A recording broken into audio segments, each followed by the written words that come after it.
নামাজে হাত বাঁধা এবং হাত উঠিয়ে তাকবীর বলা সম্পর্কে বিস্তারিত জানতে চাই।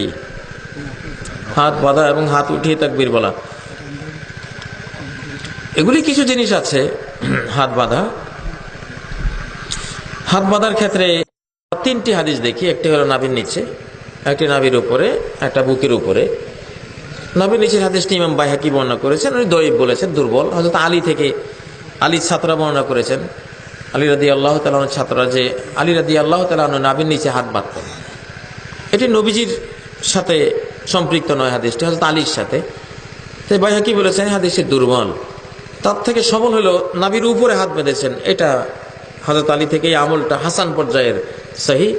আর বুকে হাত বেঁধেছেন, এটা ইমাম বুখারী শরীফে কানু উমারুন আন ইয়াদা আর রাজুল ইয়াদাহুল ইয়ুমনা আলা ইয়াদিহিল ইউসরা, যে সাহাবীদেরকে নির্দেশ করা হতো ডান হাত যাতে বাম হাতের উপরে রাখে। তো ডান হাতকে বাম হাতের উপর রাখতে গেলে সাধারণত বুকের দিকে চলে আসে। এটা ইবনে খুজাইমা এটাকে সহিহ বলেছেন। আলবানীও তার রাসূলুল্লাহ সাল্লাল্লাহু আলাইহি ওয়াসাল্লামের নামাজ বইতে এটা, যদি আপনি দুই কবজির উপরে হাত রাখেন, কবজির উপরে কবজি রাখেন, তাহলে এইভাবে আঙ্গুল দিয়ে আঁকড়ে ধরতে নাই, ওয়াদা, এখানে হাদিসে শব্দটা ওয়াদা, এটা এমনি রাখেন। আর যদি এখানে ধরেন, এখানে এইভাবে ধরবেন।